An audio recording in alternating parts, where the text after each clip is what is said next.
Hello, Night Nation. I'm Trey Strelko, joined by Adam Eaton. Welcome in to Sons of UCF Live. Thank you for joining us for this bridge between the U.S. men's national team game and the debate. Adam, Pulisic or Ukraine? How shall we start? I mean, that was just a rock fight, Trace, between the U.S. and Panama. Tough result. I mean, this is U.S. men's soccer, though, in a nutshell. Yes, it certainly is. I know Matt Dolan wanted us to go 2-3 hours and eclipse the debate, but we're going to get this into a tidy hour in case you choose to watch that right after this. However, little tease next week, Adam, next Thursday, big announcement, earth-shattering news. It will change the face of the Sons of UCF forever. What do you think? Really? Yeah. Too much? I'm the last to know everything around here. What are we doing? We had another show? Is there any room for more shows? I think Wednesdays are available on the calendar if someone's out there. But I can't wait to tune in on Thursday and figure out what this is. So tune in 1 week from now for a major announcement from the Sons of UCF in this time slot. I will be there. Future plans for the Sons.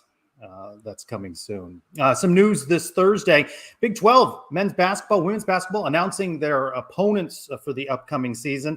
What do you make of the men's schedule? Home games, BYU, Cincinnati, Houston, Kansas State, Utah. I kind of like that home slate. Those are the home only, Adam. The away only, Arizona, Arizona State, Baylor, Texas Tech, West Virginia, and home and away, Colorado, Kansas, Iowa State, Oklahoma State, TCU. 10-10. That's my goal for this upcoming season. At least 10-10. And as Elo said on Around the Kingdom, finish in the top 10 of this new league of 16 with 20-game schedule. I mean, on the plus side, you avoid playing Arizona twice. You avoid playing Baylor twice, who are probably two pretty good teams. However, you get Kansas twice. Our first trip to Fog Allen, though, so that could be fun for a lot of UCF fans to get out to Fog Allen. You get Oklahoma State twice, which is a team obviously UCF had some success with last season. Does that hold over? You get TCU that UCF had a little bit of success with down there as well. So I see some good. I see some bad. Again, I don't know if I love Kansas twice. Iowa State's always tough in basketball. I know they've had a couple down years, but they're always tough in basketball. But you only get one matchup with Arizona and Baylor, which is good. But only one with Cincy, which seems like a win. Only one with Houston, which could be good. So there's some good and there's some bad here. But I'm excited. Like, again, this is looking at the teams coming to the bounce house. If I had told you 10 years ago, Trace, buckle in for that conference game, with UCF in Utah, you probably would have been like, what's wrong with you? So overall, it's going to be fun to have some of these teams come to Orlando for the first time. And it's interesting, the home onlys, right? So just one appearance with BYU, Cincinnati, Houston in the mix there. Of course, Kansas State, UCF traveled there last year. That was not a successful debut for the Knights in the Big 12. Get to return the favor. I think that home schedule, though, is favorable. Houston always going to be tough, but other games on that part winnable in the home onlys. Yeah, look, I mean, here's the thing. I mean, we think the team is improved, right? But with the new face of college basketball, every year is a new squad. So how quickly do they come together? How quickly do they gel? How quickly can they sort of complement each other? We had Ben Hazel on the show last week. Trace, were you here for that show? I don't remember if you were, but you might not have been. Anyway, I was with you in spirit. Okay, you weren't there. So, I mean, Ben's obviously got some excitement about this team, but I mean, he said, look, these are some new parts that have to gel together. I think he likes the offense that maybe UCF can produce with this roster. But obviously, Johnny is a defensive-minded coach first, so we'll see. I think there's optimism. I mean, I think there's optimism, but I do think you and Elo talking around the kingdom about. I mean, you could win 6 conference games, and it sounds fantastic, but you won't even be anywhere near the top half of the conference. So I think we have to just kind of let it play out. But I like the schedule because it should be fun. If anything, last year basketball, Chase, was fun. Maybe it's because we had low expectations, but I think it'll be fun tracking this team throughout the season. Hopefully, we can be as competitive as we were in the 2023 season.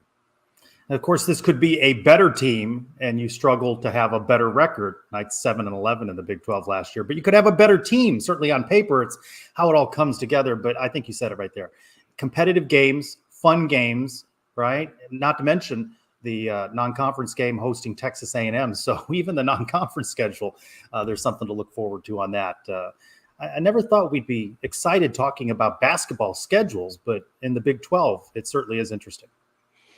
Yeah, again, I think it's the best basketball league in college basketball. I don't think there's a ton of dispute with that, right? So being able to play with the best teams, the best collective league in the country, and hanging in there, right? Like again, last year the UCF had a puncher's chance in most of those games, and I think that's all you can ask for this year. I mean, Dolly and Mario are saying it perfectly in the chat here. Franz and vibes, right? Like just go have a good time and root this team on, and maybe they get maybe they get hot, maybe they make a couple of wins down the road there, but it's cool to be in the best league in the country and see some of the best basketball, week in and week out. And you know what, we sneak one or two in there, and all of a sudden, you never know where things shake out, Trey. So this could be another a league though with a 20 game schedule in the conference. This could be a 8-9 bid league. So UCF just stays competitive in that middle of the pack with what I assume the RPI will end up being for the folks in this conference if everyone kind of holds true. You hang in that 7, 8, 9 spot. You're bubble team at that point, right? So I think you get some hope, some optimism being in the conference. Well, as Ben said, as I watched Suns live on demand later, he talked about if they could just get some more offense, it won't be a 63-58 kind of game, right? And maybe the Knights get some points and puts them in an even better position. So schedule's out, plan accordingly, get them into your calendar, and before we know it, we'll be talking men's basketball week in and week out on Sons of UCF Live.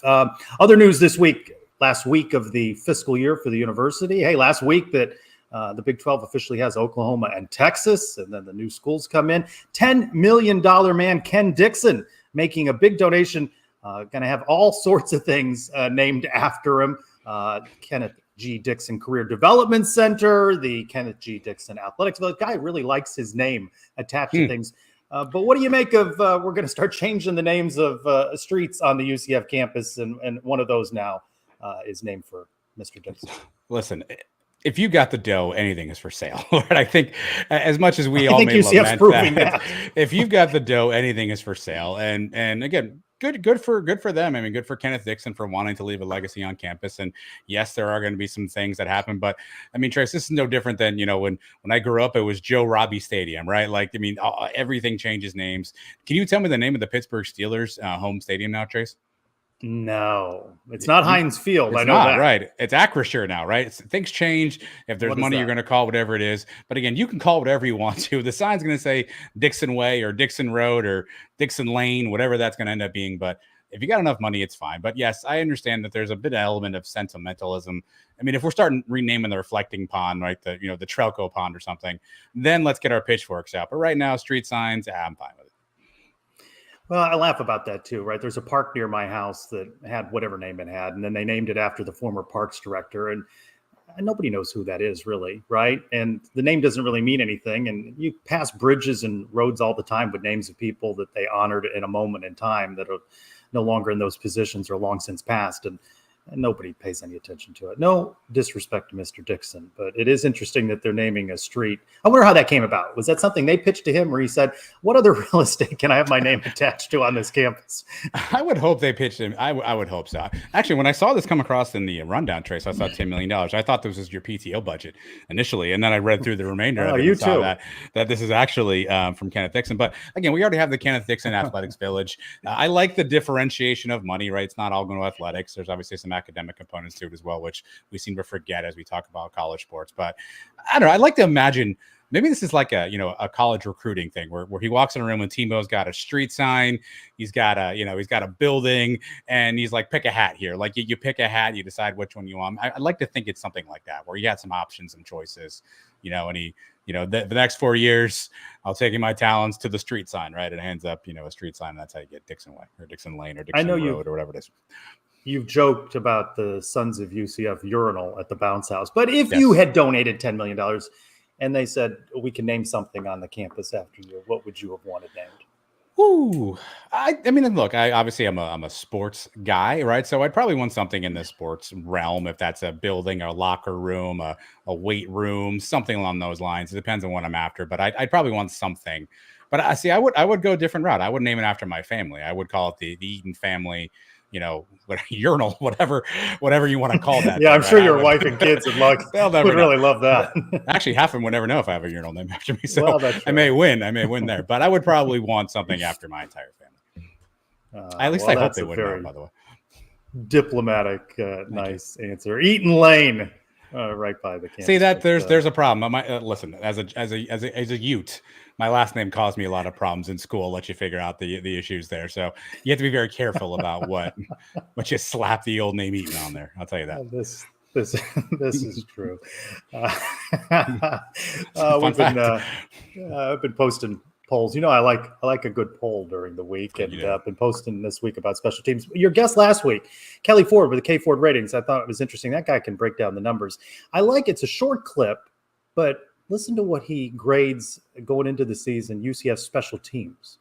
UCF right now projecting to have the number 121 special teams unit. I don't know much. I don't think that's good. I don't think high score wins in that, but that does show you a bit of an indictment on Mike talks about it on the podcast. What have the special teams done for me lately? And then last season we lost a little confidence in Boomer kicking. I polled on this, and folks say 58% say they're satisfied going into the season. That's the second lowest satisfaction. Offensive line was the biggest concern.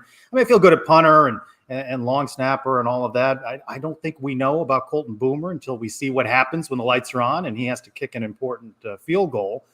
He's talked about, working through the process and getting his head on straight, but we're not really going to know. He's not going to know until he's out there kicking. Yeah, look, we're all rooting for Boomer. I think we saw the interview we had in the offseason talking about the struggles he's been through and sort of what he's been trying to do. So I think we're all rooting for Boomer. Good kid. But again, to your point, the lights come on, he's on the field, and we have to see kind of where he's at. I think the kickoff duties will be interesting. Like he obviously handled both last year. Is at a spot where you see Grant Reddick now. To your point, Mitch McCarthy, I think, is kind of getting into his groove. Different kind of punter, Gage King, solid snapper.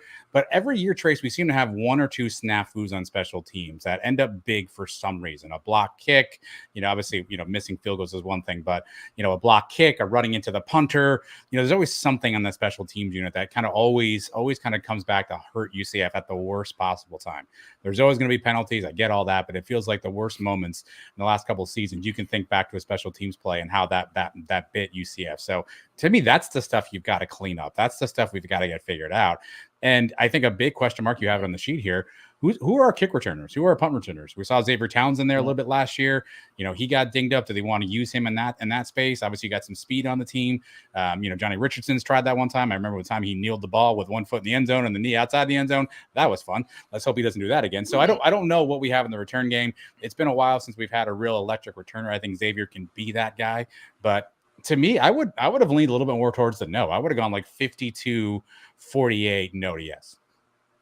Well, I think back a year when Gus Malzahn was talking about that this would be games of margins week in and week out. It would be little things, right? And 3 phases of the game. And boy, that's a big question mark still, I think. We don't know what we have with Colton Boomer and missed opportunities or, not taking advantage of opportunities in the punt and kickoff return game. I spoke with Grant Reddick after the media availability, so it wasn't something we spoke of on camera.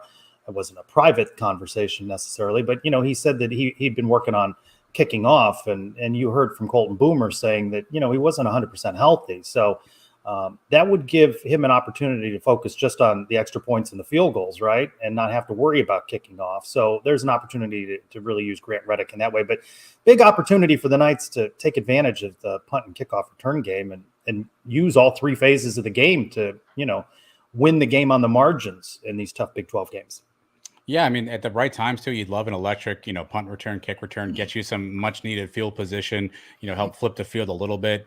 Obviously there's the new kickoff rules this year, right? So there may be sort of a new strategy about how this all comes together, what all that looks like too. So I just think there's a lot of questions here on the special team side. To your point, I got a hypo flashback when you said all 3 phases of the game. Yeah. But it is an important, cog. We've talked a lot about the defense and the linebackers and struggles. We've talked a lot about the offense and play calling, but special teams, I'm not trying to be the guy who says the obvious thing. It can win and lose you some games. And I think we've been on both ends of that as the seasons come. Now, to be fair, though, on that clip from Kelly, he went on to say that the special teams rankings are still a little bit in progress, and he still kind of got some numbers to run, and he said a bunch of smart words I don't understand. So 121 may not be where UCF lands up, but I do think it's an interesting conversation to have. We talk about all 3 phases.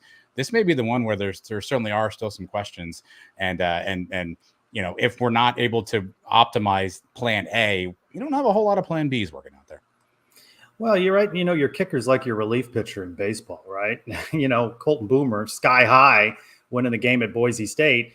And then, the confidence gets shaken. I mean, we saw some terrible kicks from Colton. He has the ability, but, it's so mental, that part of football and the special teams game and kicking.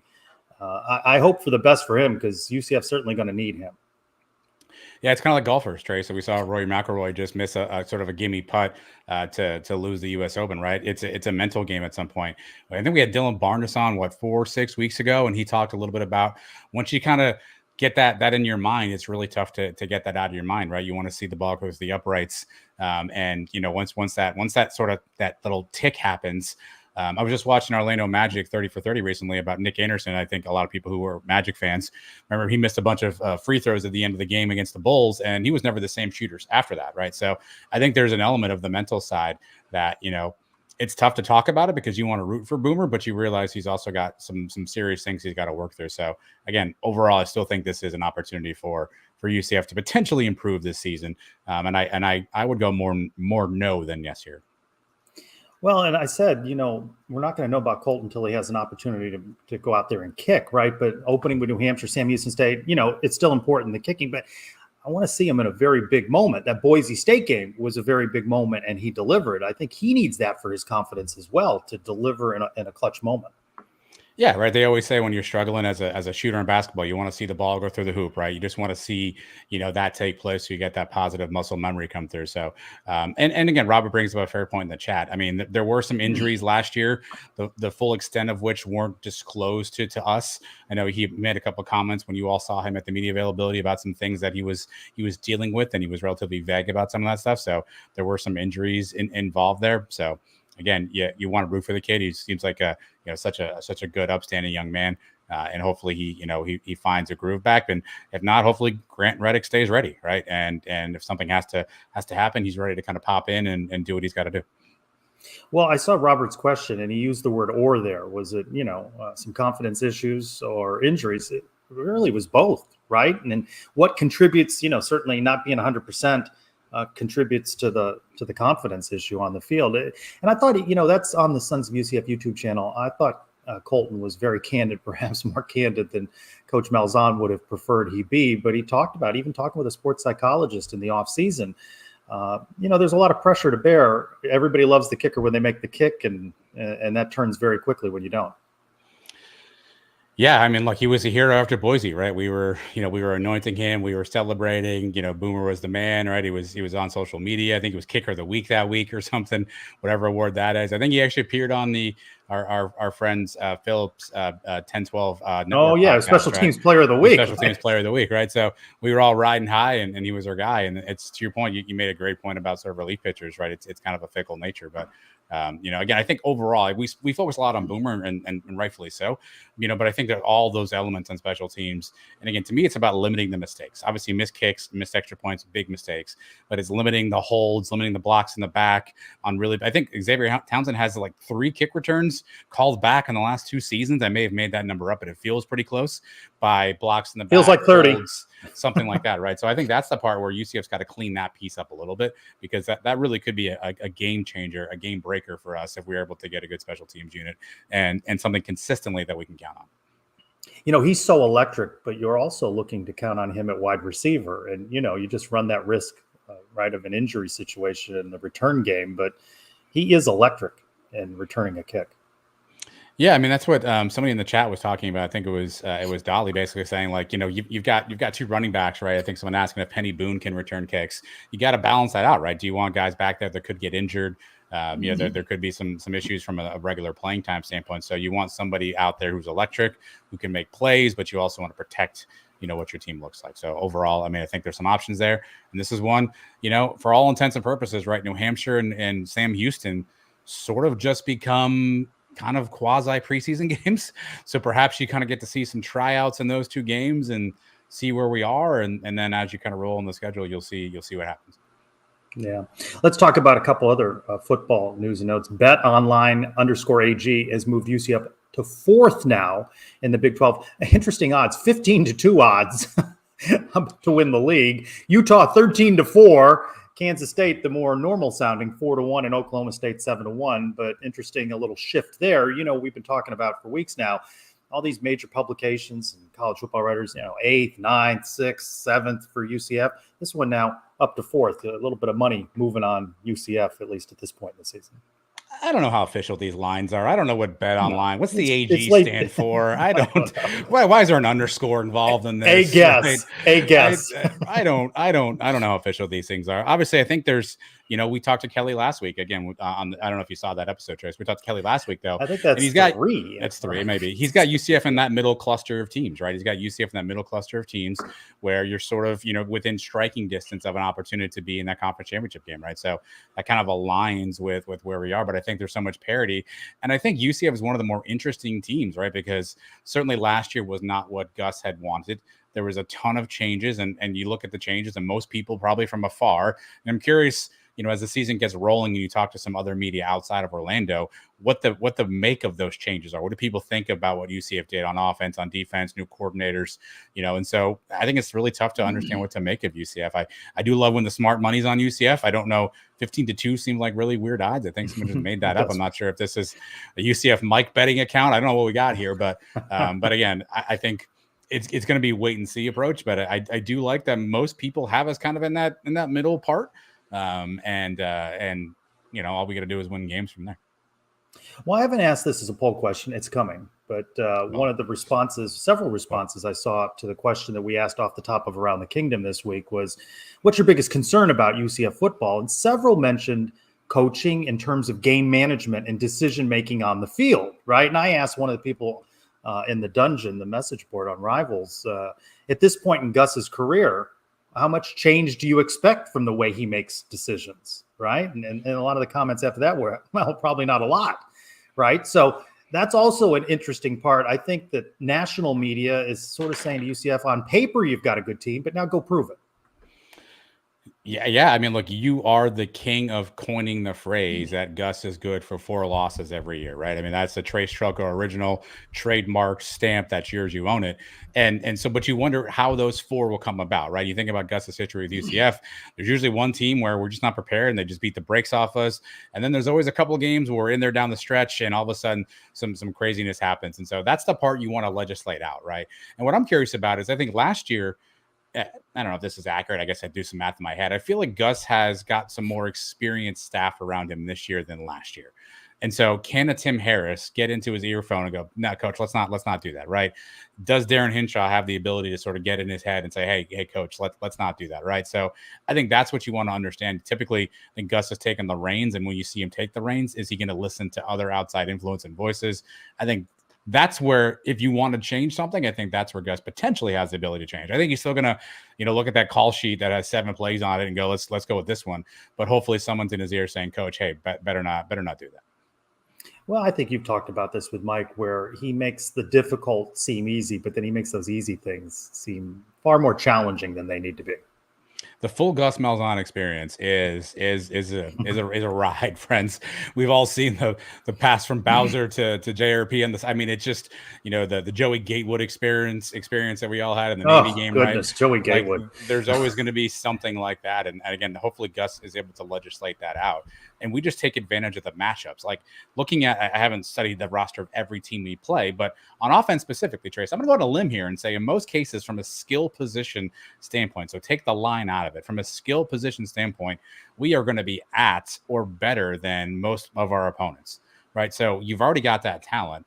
Don't get cute. Just use that talent to go do stuff. And I think that's what my complaint with Gus has always been, as opposed to just doing what you do best and doing what your strength is. I feel like he tries to outsmart people, tries to outcoach somebody, like one of those, they'll never see this one coming, and it's some sort of crazy, wacky play. When you just turn around on the goal line of Oklahoma and put the ball in the belly of RJ Harvey and let him run for the conversion, right? Like, let's not try to trick everybody and they're never going to see this coming. Like, I think that's the part that I've always had an issue with Gus is play to your strength. If your strength is running the football, then go do that. There's no need to get cute and try to outsmart or outcoach somebody every time.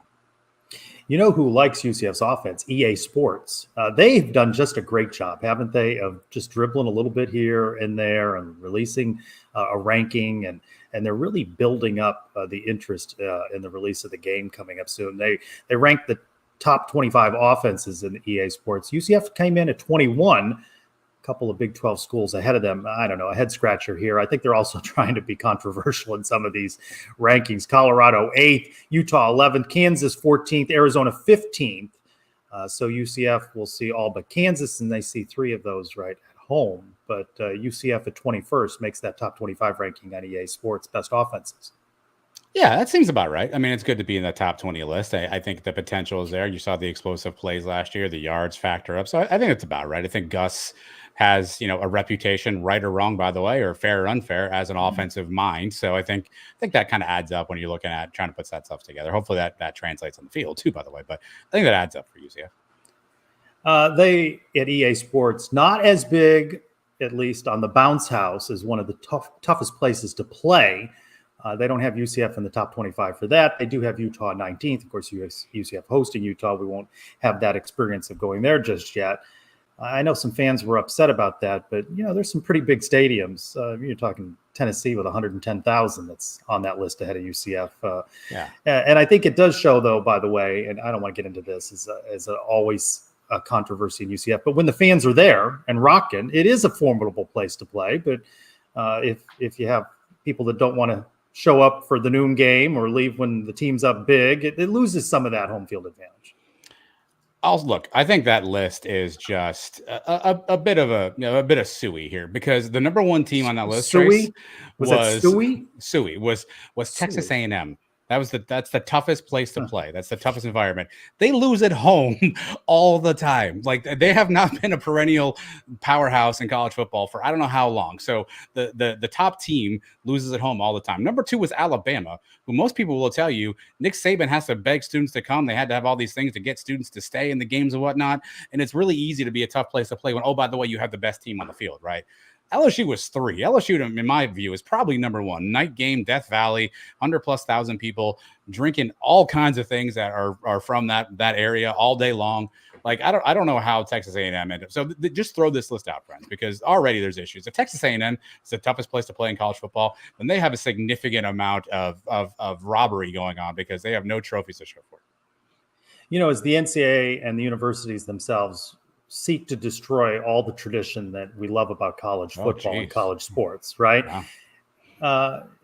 EA Sports is fueling that. One of the best traditions is fighting about lists and rankings. That fuels the talk about college football. I know I'm not comparing it to previous off seasons, so to speak, but there certainly seems like there's been a lot of news in this off season, and EA has found its lane to keep in the headlines. Look, I know the reason the game went away. Thanks a lot, Ed and Charles O'Ban. Appreciate you. I know why it went away, but this is also kind of marketing 101, right? Like, the product that everybody wants, like, take it away for a little bit and then bring it back. And this thing is going to break all kinds of records. This thing is going to sell 1 million copies. There's already talk about Madden better up their game, because if this gameplay is better than the Madden experience, people are going to shift here. So EA Sports, I mean, they don't build those buildings for nothing. I mean, they've done a bravo job of marketing this.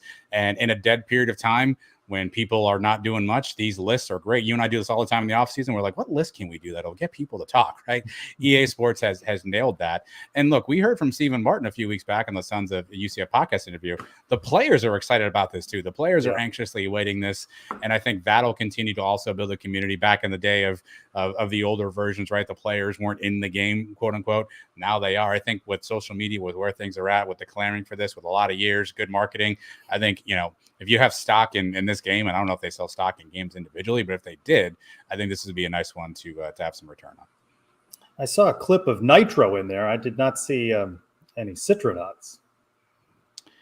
Well, I mean, they hold some back, Trace. I mean, I don't think they want to show everything, right? I mean, they probably hold that back. I mean, you saw the kickoff. I think the kickoff screen, Boomer with the kickoff, by the way. So do they know something we don't know? I don't know. So I think they're doing a good job of trying to add in some of those cool elements that make stadiums and teams unique and fan bases unique, and some of the chants. I mean, I'm disappointed to learn that, Trace. I do have one bone to pick. I don't know who to pick this with, so I'm going to pick it with you because you're sitting across from me, and Chris Vianitti's not here yet. I'm going to pick this bone with you, which is they don't let you do the horns down in the game. I saw that. It out the horns down, and that sensitive Texas. That is a thing, right? That's a thing for other schools. That's a thing that you do in college football. And Yes. they legislate out the horns down. And I heard they did that because Texas said they will not be in the game, or they wouldn't grant their rights or whatever Oh, if okay. they had the horns down. Like, are we still doing this horn down? I don't understand that. That's my bone. They to are pick, Trace. so sensitive about that, and it just fuels every school they play wanting to do it. Yeah. So does that mean, like, if you're playing the Cows, you can't do horns down? Is it just to Texas you can't do horns down? Can you not do horns down to the Cows? I mean, I don't know. That doesn't sit well with me. I think the people at EA Sports need to take a look at that. That's all I'm saying. I don't think KZ's Perhaps in the we game. should try and bring on a guest from EA Sports that you could. Well, I mean, right now any guest would be good, Trey. I mean, I would take anybody to pop into in the green room right now, outside of me and you filibustering for another 30 straight minutes while I wait. You know who's quite the video game player is our own Andrew Cherico. Is that right? He's actually quite brash about it and saying that he's really good and is willing to. I don't want to say he's going to challenge anybody in Night Nation, but he seems pretty confident in his abilities.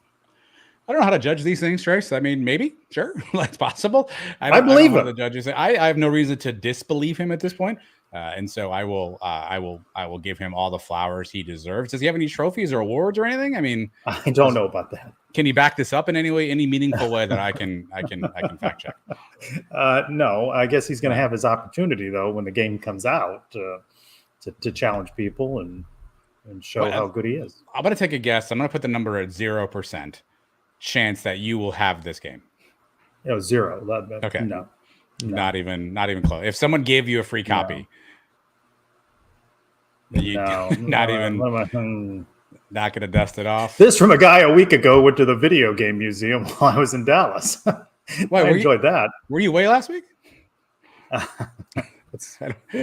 don't recall. I don't know if you were here or not last week. But Andrew and Clay are doing a great job. Let's take a look at their latest work. It's like extreme aura. I think it looks stupid most of the time. I've never seen a gold jersey. I've never seen a gold jersey where I went, wow, that's a fire jersey right there. But we're just so over them. You know what I'm saying? They're our little bros now. Sorry, USF fans. Y'all little bros. Here's him dunking on said children. You're going to take this away from us, Andrew? What's going on here? What was he doing? I don't see them winning any of these games. They're developing a good chemistry, the two of them. I'm more confused as ever when I see those commercials because I don't know what's happening there. I did like the video of Taylor Hendricks dunking on like fifth graders and blocking their shots and whatnot. I always find that stuff funny. Around the Kingdom? Not Around the Kingdom. Up All Night. Too many shows. Oh, come on, Trace. Jeez. Too many shows. That's a fine. We need to find You can find the latest episode of that on the Sons of UCF YouTube channel. We continue to bring in new subscribers to that and all of the social media channels. So we thank you for following the Suns. Let us take a look at some news and notes. I covered some of the football ones earlier. We talked about men's basketball, women's basketball schedule out as well. Of course, they did not have a good first season in the Big 12, 3-15. They struggled all over the place, and they've got a lot of big names. Big 12 really good in basketball, women's basketball as well. Arizona State, Arizona, Baylor, Cincinnati, Oklahoma State, Texas Tech are the home-only games for the women. They travel away only to BYU, Colorado, Kansas State, Utah, and West Virginia. So they got some of the longer trips in that, and they're away onlys. This is look, man, like think about 3 years ago where we were with women's basketball rather, and how excited we were and the tournament run, and Coach Abe leaves, and it feels like it's really just sort of been a sharp decline since there. We see this in other programs throughout the country, other sports, right? There's a coaching change or some transfers out, and all of a sudden, things kind of, pull back. So hopefully, Coach Messer and that staff can find ways to be productive in the Big 12. But to your point, it's a tough basketball league. It's especially tough on the women's side. And there's going to be some challenges along the way, but hopefully they can kind of get that right formula down. And year one, they shake off the rust and, they can get down to business here and maybe win 5 games. 6. Well, they're home and away. Well, I thought this was interesting. I mentioned the opponents home only, away only. Home and away both is Houston, Iowa State, and TCU. Just 3 they play, both. The rest are either home or away. I thought that was interesting. A couple more games are home and away for the men. Sorry, big news though, Trace. You've got an invitation here to go play video games with Brits and also eat cake pops. I'm good on the cake pops. I'm going to need an explanation on the game, though. You've played this game way back when? I did, yeah. UCF Mike and I had this game in the apartment in college. So you're every buying year. it? You're buying the new one? So I'm not committed to that yet. My son wants it, so he may get it, Trace. But I'm not committed to. He's going to want to play with you. Well, it's possible. All these kids like to play online. Back when I was, you had your friend over, you had human interaction. You played that person. You guys fought it out, and now they're playing people online that I don't even know if these are all over the world. That's all over the world. All over the world. He plays people all over the world. And so I don't know who I'm playing. So yeah, I mean, if we have it in the house, it's a high likelihood that your boy will throw the game on. But we got a lot going on around here in the Sons of UCF. We've got websites, we got multiple shows, we got guests that don't show up. We got a lot of stuff to work on. So I mean, I just don't know what my time limit will be around that. But it may make an appearance in the house. To Jan and Britt, yes, I will take on Britt in this game, but no social media for this. Let's just play. I don't only need, for the cake pops. Videos of this. No, I'm good on the cake. Oh, they do good on the cake pops. Is that right? Do you have a favorite flavor of cake pop? What's your go-to? No, I don't know if I have a favorite. You don't flavor. discriminate? Okay. No, pretty open on cake pops. Received a text message late this afternoon from Jake Was it Chris Vanini? Carrie. No, not Jake Hescock's mom, Carrie, who joined us a few weeks back in advance of the fundraising golf tournament. I told her, let me know when all the money's counted. And she shared with me this afternoon and said that she wanted us to share it with you. More than $38,000 raised for the fundraiser. All the sponsorships, all the dollars contributed the day of. And then we had several people that watch Suns and then our Knights fans, obviously, who contributed to that as well. $38,000. That is a tremendous first fundraiser for the Hescock Foundation that win the day.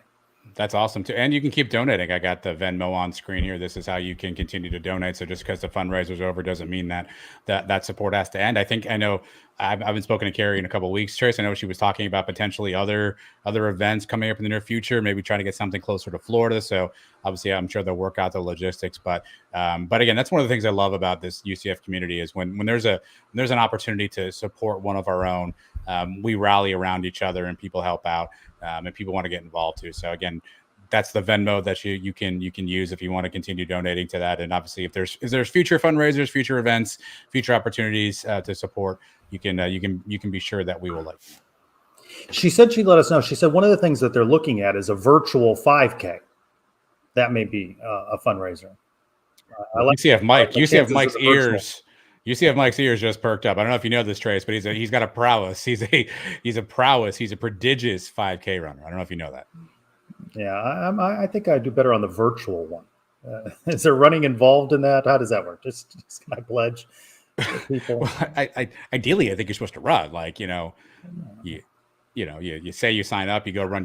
Jan Britt and I beat Mike in that alumni 5K a couple years ago. Remember that? Is that right? Yeah, wow. that's how that worked.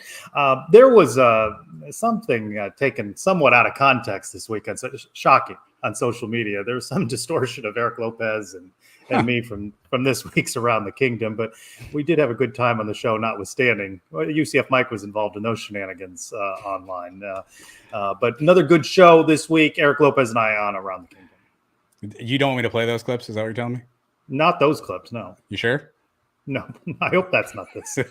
Gus kind of explaining to Matt why he takes back the play calling. He didn't feel it was his team without him kind of doing the play calling, kind of admitting he knew he needed to make some changes during the season. That was fascinating to me from that standpoint. I think it also what stood out to me too is, again, Terry Mohajir acknowledging that basketball has not had the financial resource backing in the past. Did I look a little bit different in that clip than I do now? Because when we recorded that show, it was a normal temperature in my house. But since then, my air conditioner is not working properly, and it's a balmy 85 degrees with lights, too, adding to the ambiance. You look fantastic. Trace, I do want a quick update. We've been having some fun at his expense, but Chris Vanini's Twitter account currently says this count is temporary, restricted, and suspended potentially for some activity. So perhaps that's why Chris is not able to join us. He may be having some challenges logging into his Twitter account. That's fine. Would you use the word earlier, filibuster?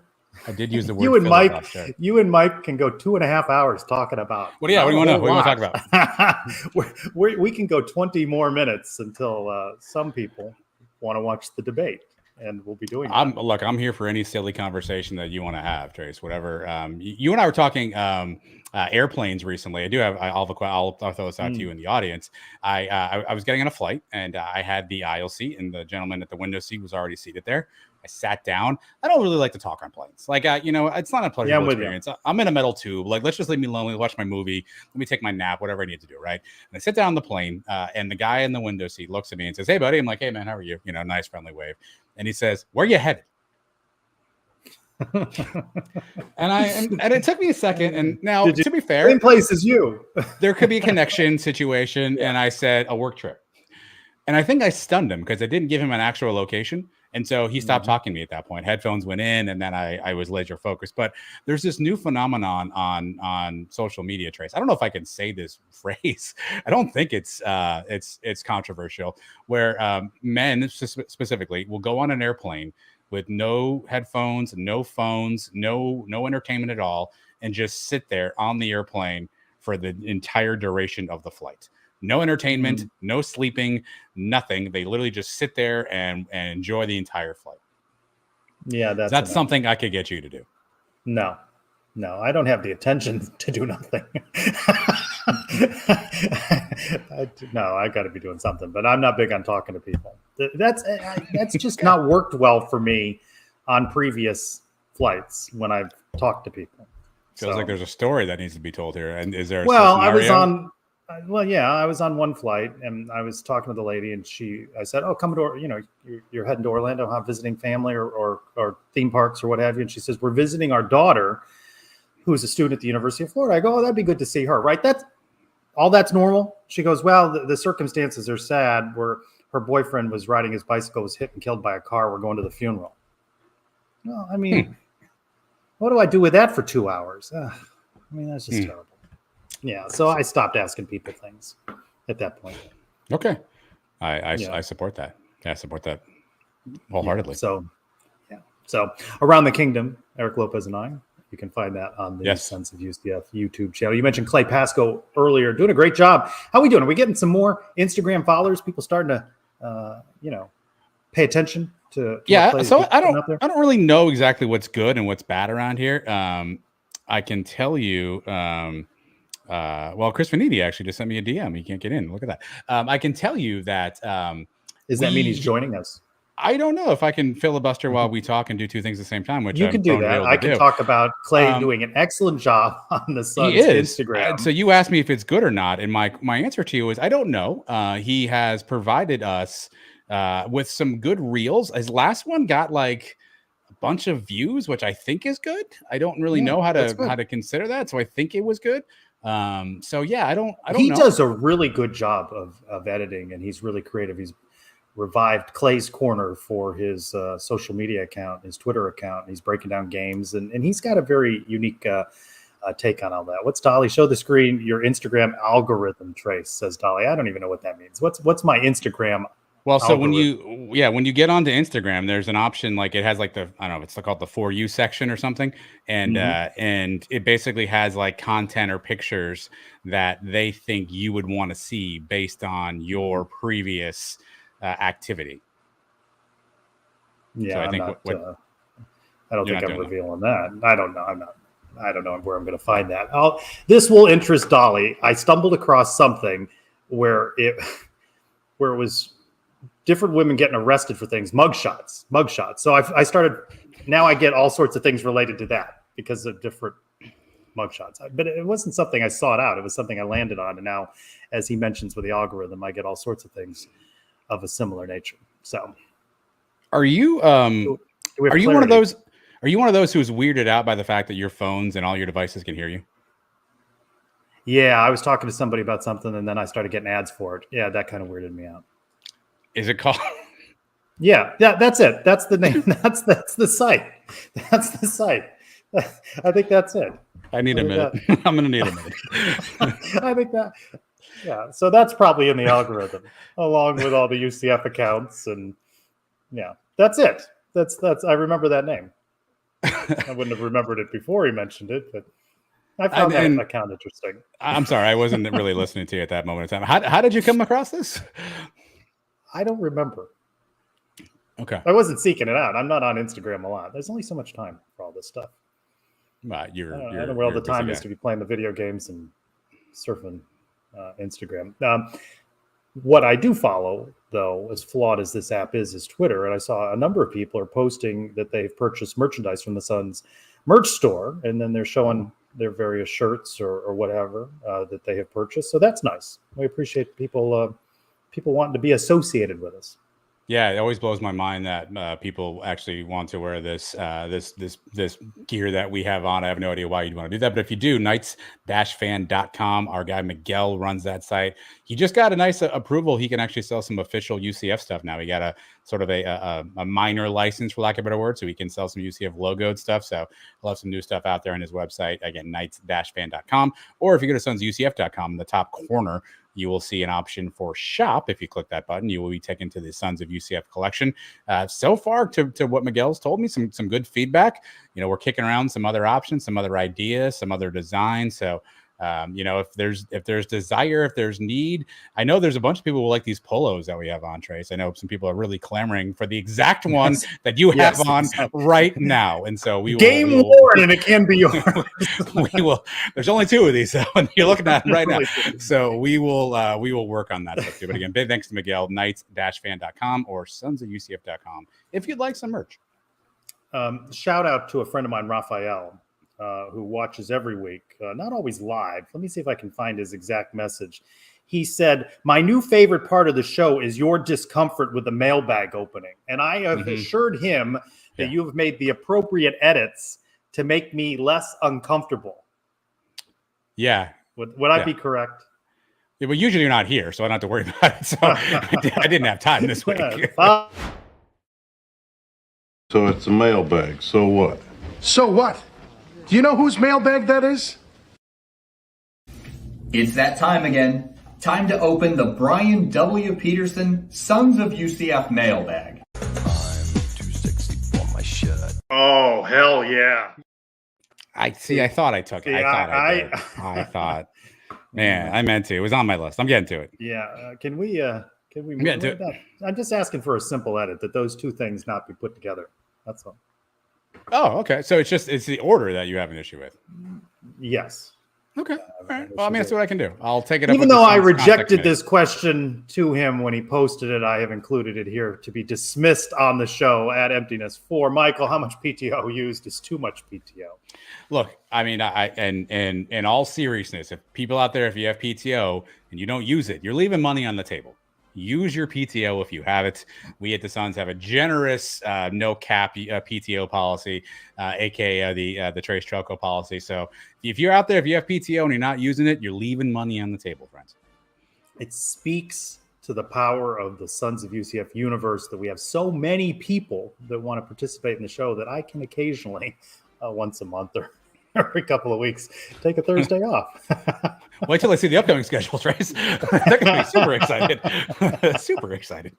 UCF guy 23. You know what? Let's put a hold on that. Let's put a hold on that. We're going to put a hold on the mailbag. Never done this before. No. Hold on the mailbag. Let's invite our guest in. He is Chris Vanini, senior writer for The Athletic, covering college football. Chris, welcome into Sons of UCF Live. If you had a couple of issues with social media today? I'm having a few. I've been locked out of my Twitter account for no reason whatsoever. It seems this is happening to a lot of people who use TweetDeck. You may have noticed Shams tweeted that during the draft. I'm apparently in that boat.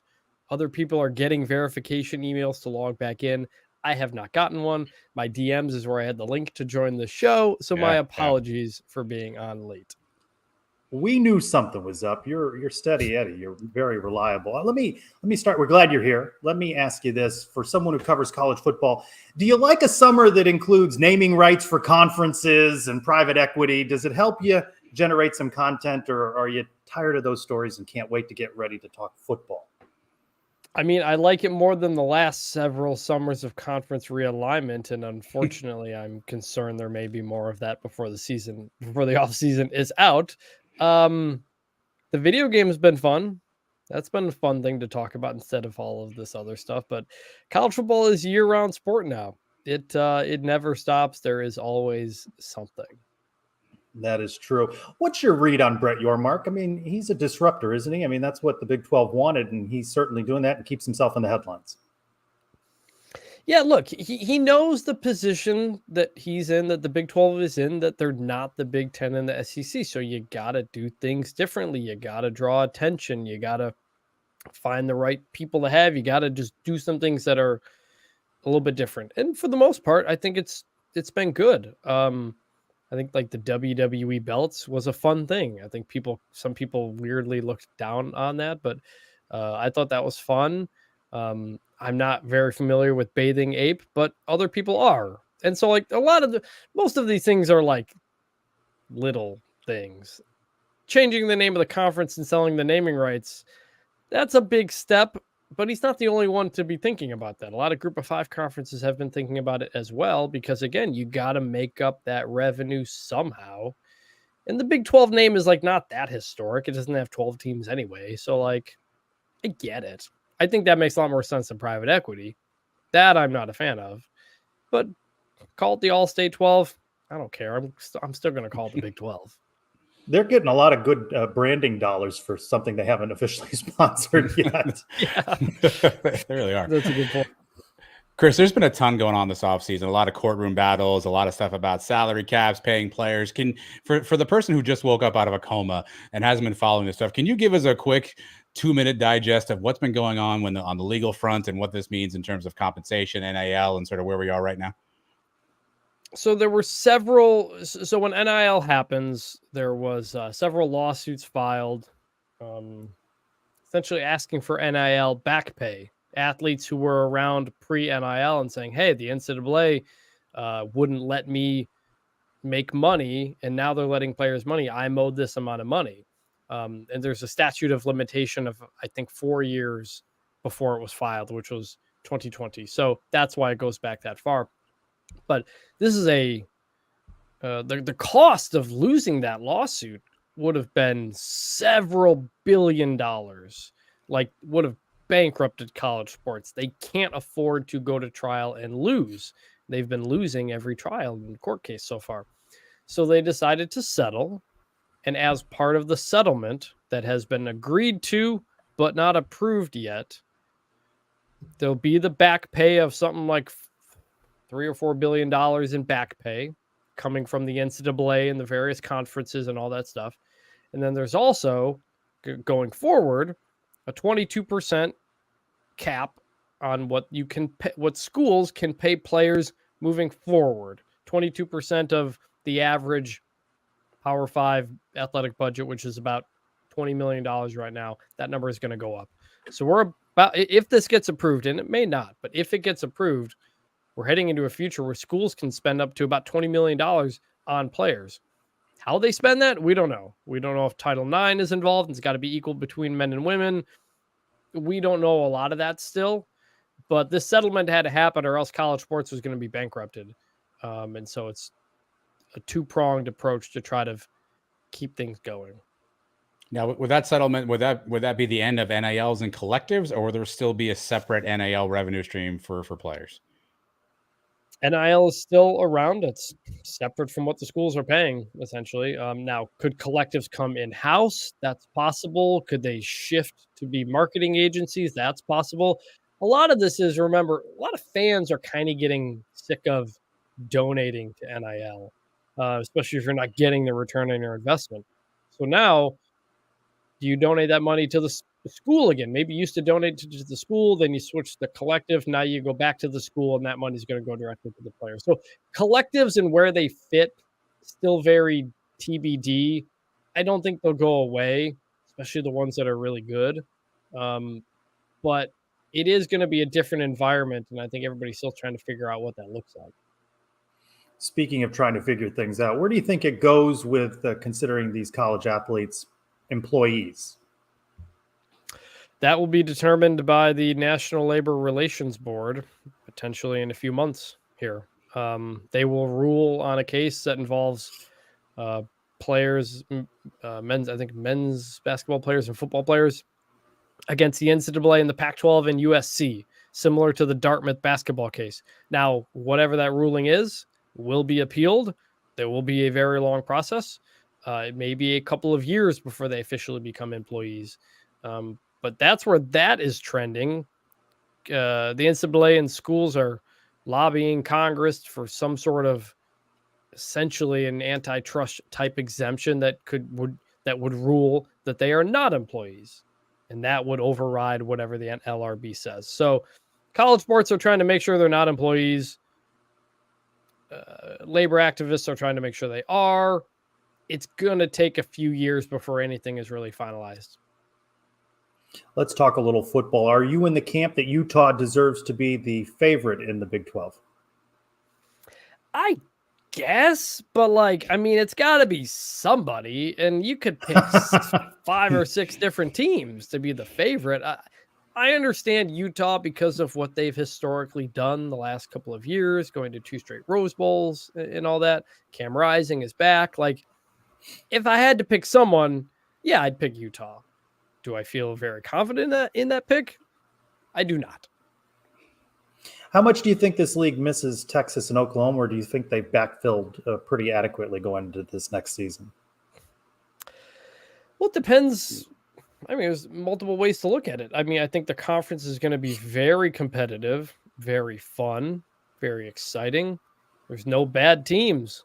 Everybody can beat anybody. That makes for good football week to week. But the chances of getting multiple teams in the playoff will be diminished. There'll be likely at least one spot guaranteed for the conference champion. But what happens if everybody's 9-3 and 8-4 and 7-5? Then you're probably only getting one team in. And I think it's going to be tougher because of that depth, because of that lack of top level, that it may be more difficult now for the league to get multiple playoff teams as opposed to when Texas and Oklahoma were around. So it just kind of depends how you look at it. As a fan from the outside, it's going to be a lot of fun. I'm looking forward to watching the conference every week. If you're the conference itself, you're hoping a couple teams can jump away from the rest of the pack so you can get some more playoff teams. Chris, I'm sorry, I got to circle back real quick. When you started, you said that maybe realignment isn't fully done. I know there's a bunch of stuff going on in the ACC. What are you hearing, or what do you think may be on the horizon from a realignment standpoint? It's those two. It's Florida State and Clemson. They're very public about it. They're suing to try to get out of the grant of rights, which would allow them to leave the ACC for a much, much lower fee than $500 million or more, which is what it would currently stand at. If they would have to negotiate a price. The belief is it might be somewhere between $500 million and $1 billion.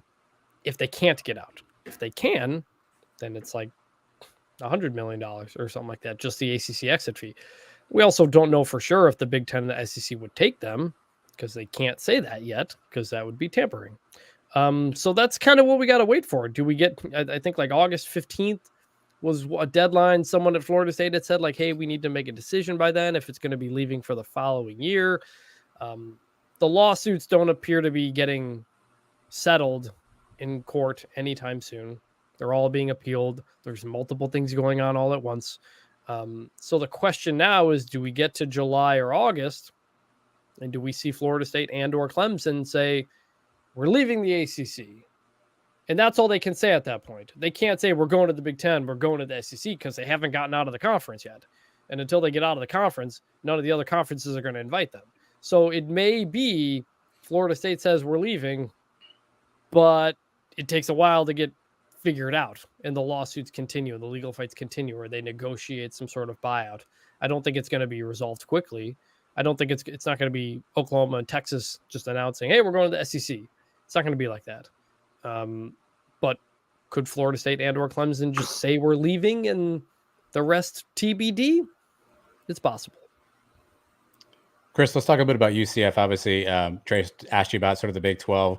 UCF kind of in that middle of the pack in the Big 12. I think some people are like the moves that have taken place, like what Gus has done. But obviously, last year wasn't a stellar season for the Knights in the Big 12. What do you make of this UCF team now? What do you make of the changes that Gus made? KJ Jefferson, Ted Roof, Penny Boone. I mean, they've certainly done some stuff in the portal and the coaching ranks. What do you make of where UCF is right now? Yeah, I mean, it was going to take time to adjust to the Big 12. Every single team that made the transition struggled. It takes time to get the depth, to get the top end talent, and to get KJ Jefferson and Penny Boone. Like, it's a really good quarterback and a really good running back. Like, those are the moves you got to make. So, should be better, should be improved. But again, the conference is so deep. Like, every game on that schedule could be a toss up, and it makes it impossible to predict how the season's going to go. But do I think UCF is better than they were a year ago at this time? Yeah, I do. I think I would.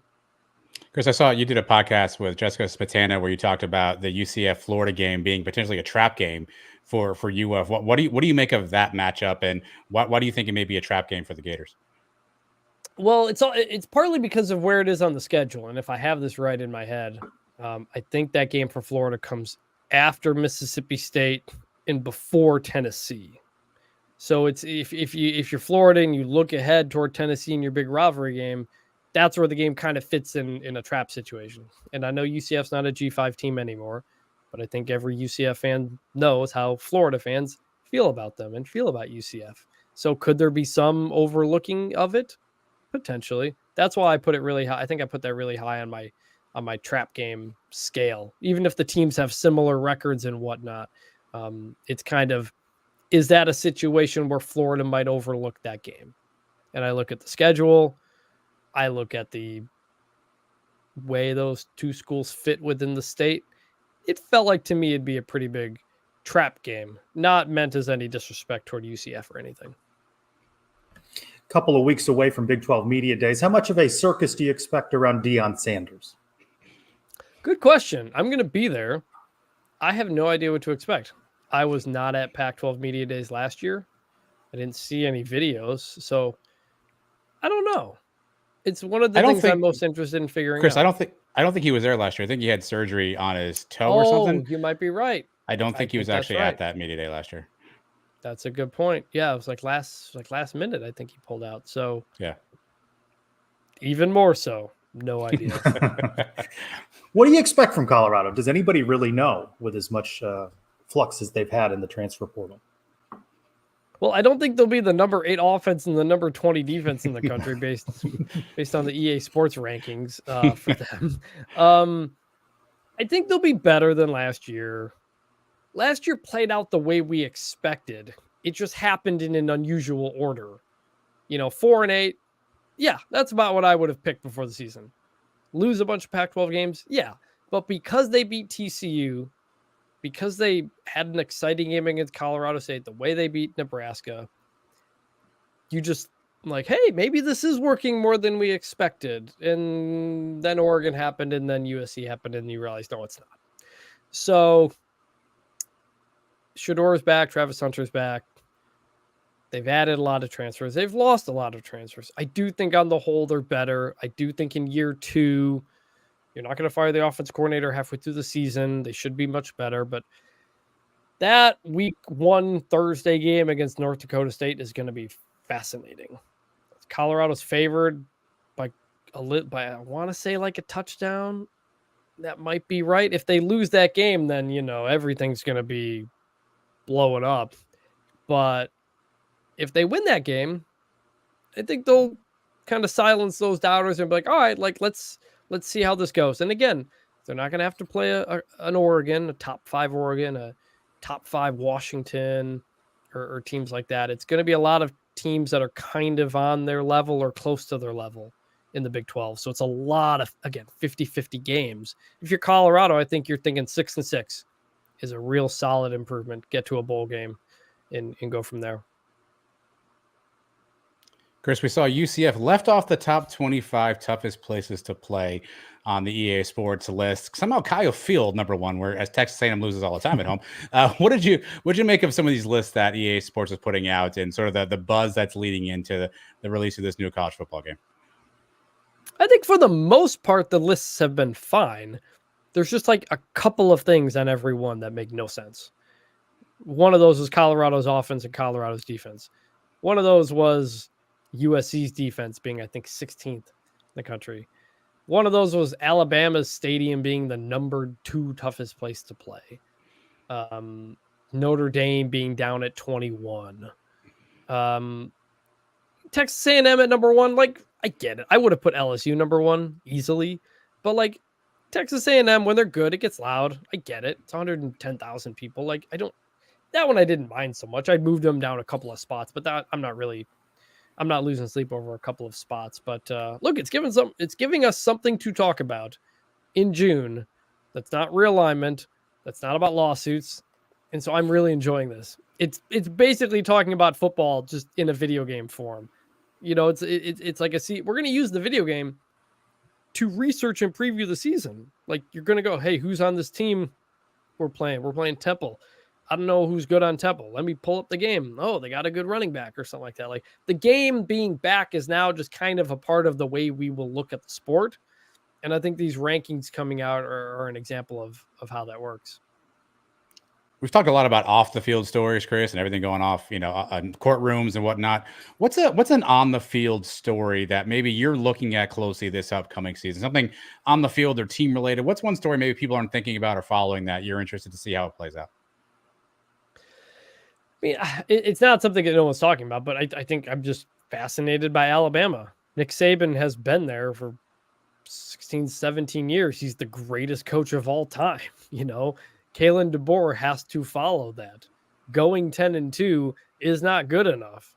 How are they going to handle that? They lost some guys in the portal. They lost Caleb Downs to Ohio State. How does Alabama look when it's not Nick Saban's Alabama? I remember Mike Shula's Alabama and previous Alabamas that weren't very good. A lot of people grew up only knowing Alabama as that. So I'm interested in that. And then the other one is Ohio State as dominant as we think? This should be the best team in the country.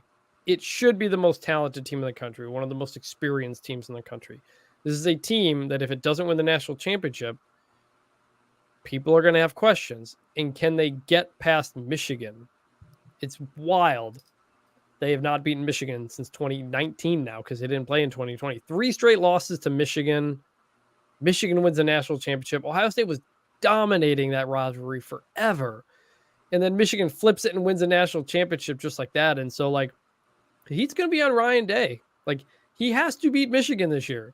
If you don't do it, like, you might get fired despite having a ridiculously good record, despite being a missed field goal against Georgia away from probably winning the national championship 2 years ago. But that's the margin of error you have at Ohio State. And if they lose to Michigan again, they're probably going to make the playoff because it's the 12-team playoff, but it's not going to be fun. Earlier, you talked about the Big 12 being wide open. What's a team that may surprise that we're not really thinking a whole lot about? I'm interested in Iowa State. You know, they had a really good run there for a couple of years, dipped, but they've kind of gotten back now. Solid last year, despite having that whole sports gambling scandal over everything. They're really good on defense. That's a defense that should be top 25 in the video game. And that's always such a difficult place to play. Iowa State's got a lot of support. They've got a lot in there now that they don't have to compete with Texas and Oklahoma. They're one of those schools that, like, they could be right there with Oklahoma State, with Kansas State, like on an annual basis now. And I'm really interested to see if they can do that. Well, let's wrap up with a video game. As the story goes, how much fun was it to cover and report on that one? Believe it or not, it was a lot of fun. I was down there in Orlando, obviously, with a handful of folks playing the game. And it's kind of a blur because we only had about 3 hours to play with it. But I was just flipping through every team I could to see what it's like. Because, like, we got to play Madden and then NCAA or college football. But, like, Madden, like, every team's the same. Like, every stadium's the same. It's pretty much college football. Every team in this game is a different experience. And so, like, even though I got to play it, there's still so many questions I have, so many things I still want to do and need to get to. And so I know everybody's excited about it. I'm excited about it. I've tried to answer as many questions as I possibly can about it, but there's still a lot we don't know. We didn't get to test out Dynasty mode and do these other things. So when that game finally comes, there's a lot I'm going to have to dig into still. Did you have to pause between being reporter and thinking about your story and what you wanted to ask and just having fun with it? No, I mean, I was constantly writing stuff down on my notes app. All right, this is what this is like. This is what this is like. I also had to jump off, do some interviews with some of the people who were working there because we just had this tight window for whatever reason. And so it was just like, but it was like cool to see the game again. It's been 11 years. I still have NCAA 13 in my Xbox 360 that I play. And it just felt like a totally different game. It's a totally new experience. It's a lot of fun running the ball. It's a bit harder to throw the ball than it used to be. And it was just kind of surreal to be like, this is it. This is the thing I'd been waiting a decade to play, and I'm here and I'm doing it. And it was a fun little piece that I got. Well, it was worth the wait to have you join us on Sons of UCF Live. Chris Vanini, senior writer at The Athletic, covering college football. Thanks for being with us on Sons Live, and safe travels to Big 12 Media Days in a couple of weeks. Thanks for having me. That's Chris. All right. Thank you, Chris. All right. Some good insights from Chris. I like that wide open. Did you hear what he said about Iowa State? That's going to be a tough road game for UCF. Yeah, I think we overlooked them, and they have a returning quarterback, and I think it's last name is Becht, if I remember correctly. So I think every road game is going to be tough. I think we haven't talked. You guys have talked on Around the Kingdom about TCU. I think there's a bunch of games in the schedule that we're skipping over because you're looking at some of the other stuff, right? But every game I think is going to be a challenge this year. So let's just kind of hold on and see where we end up.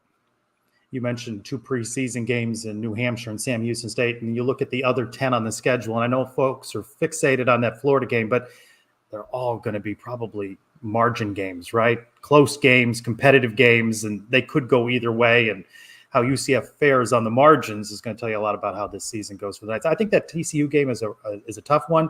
Chris, a little more pessimistic, maybe 6-6 on Colorado, but Knights get Colorado before they get Florida. Coin flip. I mean, Colorado, I think you feel like I think everyone universally thinks are overrated, right? So we'll see how that shakes out. Yeah, but they've got a good quarterback, and we don't know what UCF has on defense. Fair. I mean, I think, you look at the schedule outside of the first 2. If you told me we lost any one of those games after that, I don't think I'd go, oh my goodness, what happened, right? Maybe Cincinnati. Outside of that, you told me we lost any one of those other games, I don't know that I would go, oh my goodness, sky is falling. I think that's how tough the conference is. And you got to hope that Gus and the staff have the right players, the right game plan to go in and be competitive. I think the other big question is, can UCF get over their road woes that they've had in recent past, right? They've not been strong on the road. Can they get over those woes this year and win tough games in Arizona, in Iowa State, right? Can they do that stuff? It hasn't been a staple of the Gus Malzahn era. I think that'll also play a really big role in what the record ends up being this season. All right. We need to go back. This show's been all out of sorts. 2 things. Matt Dolan, I think, had a little bit of a voodoo doll on time. He wanted an hour and a half, 2 hour show. What do we do here? What show we and done? What did I say right before the show? I go, I want to get this thing done in 1 hour. And I felt confident about it. Even when we were floating, I thought at one point, well, Chris just won't join us, and we're already to the mailbag. Yeah, what are we going to do here? I mean, mailbag next time. We're on the we're going to go through the box. We're going to the mail. Yeah, we're going to go through it. We're going to go through the mailbag. So we're going. Okay, all right. Well, So it's a mailbag. So what?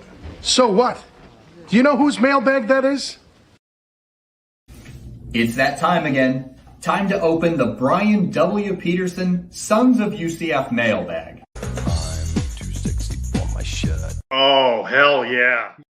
Sorry, it's automatic. When you say mailbag, I don't ask for much. It's automatic. I don't. You said you were going to make an edit. We had 20 minutes. It's automatic. When you say mailbag, I can't even. It's like Brian Peterson. You can't get rid of him. That's true. UCF got 23. Is it a good idea to upset Orion by taking away a Hunter's Street? Could we have named the water tower after Dixon? I'm pretty sure the $10 million man wasn't craving space on the water tower. Yeah. I don't know what half that means, but the Dixon water tower has a ring to it. At Love Not War 311. Chicken or egg opinion question. Did DeMarcus Gardner flip because we flip Raheem Stroud, or did we flip Stroud because Gardner flipped? Yes. I would think it's choreographed and well timed. I would think we responded to a flip, right? Both these kids were pretty highly rated. I don't think we tell one 4-star we don't want him for another 4-star. So my guess would be there was a flip and we returned in kind. Yeah. 2 letters, 2 words, Robert. I see in the comments up to shenanigans. What should be a more comforting for Knight fans, the fact that Gus has a player on the roster like KJ Jefferson, or that he doesn't have a player on the roster like Joey Gatewood? I think you're underestimating that there's not a player on the roster. Don't you challenge Gus to a good time. Don't you challenge Gus to a good time, Robert.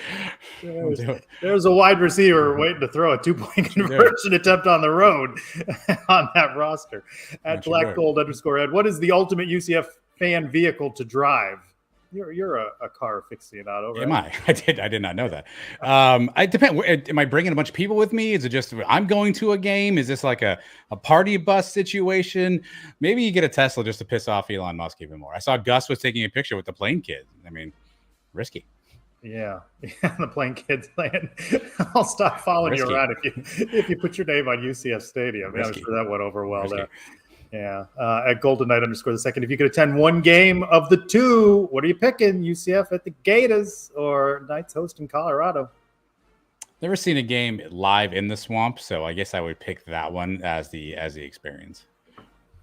It is an experience, and especially at night. So that's going to be a memorable evening, hopefully, for the positive for UCF. At Zeebles UCF, every year, Gus's preseason messaging has been basically, we can win the championship, which some say sets expectations too high. If you were a media consultant at UCF, what would you suggest Gus's messaging be at media days and leading up to the season? It is a tricky balance, right? Just with other sports, hope springs eternal. You got to strike that right balance. You know, the messaging is not only for boosters, season ticket holders, the fan base in general, but recruits, kids in the portal. I don't know. I think that expectations, Gus fuels it, but I think it's really fan driven. All the people say 9-3, 10-2, 11-1, et cetera. That's fan driven. Gus isn't saying that. Yeah, to be fair to Gus, he's not out there saying this is how many games we're going to win. He feels good about his team. He thinks he's got pieces, players. We got real dudes here, right? We got real players. What else is he going to say? So I don't think he's out there stoking the, hey, we're going to win this conference. We're going to win 10 games. Again, I think we take that. And besides, what would you do if he was like, yo, boy, this roster, woo, good luck to me. I mean, we'd all lose our minds. So I'd rather him at least give a little. I've seen defense and Ted Roof way past his prime. Sorry about that guy. What do you want me to do? I am Rob 6719 with a provocative question of the week. Now that SMU is in the ACC, Utah and Oklahoma Utah, Oklahoma gone. Would you not Utah, Texas and Oklahoma gone? Would you swap places with SMU and get into the ACC instead of the Big 12? Nah, see what that's hard about that is that Florida State and Clemson won out. Well, yeah, Chris, it's a better fit. Yeah, Chris just told you like ACC may be on life support soon, so that may not be the conference to go to.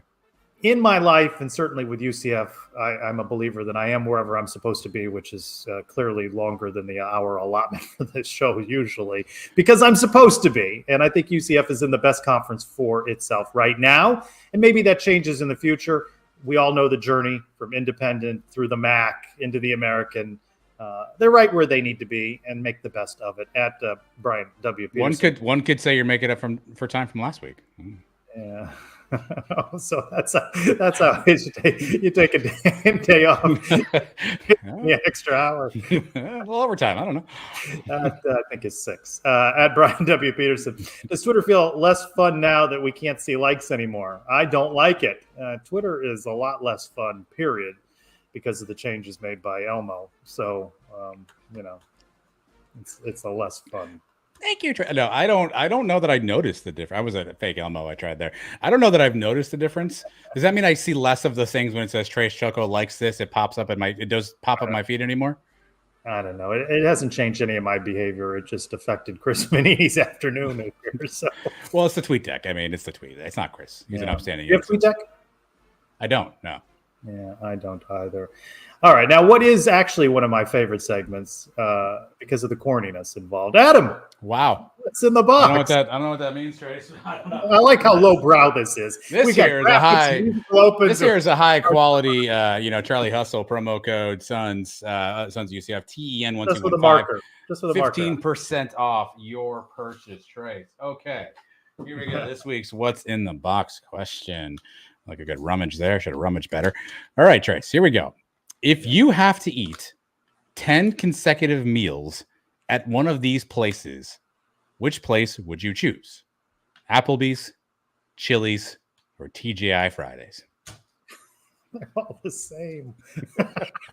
Are they though? Are they though, Trace? One's eating good in the neighborhood. One's 2-for-1s all the time, but the 2-for-1's actually a 10-ounce mug. Don't fall for that. I don't even know. Is Friday still around, by the way? I'm not even sure. I don't have a Fridays anywhere near me. I've been to all three. I don't frequent any of the three with any regularity. I couldn't tell you the distinctions between them. They're all the same.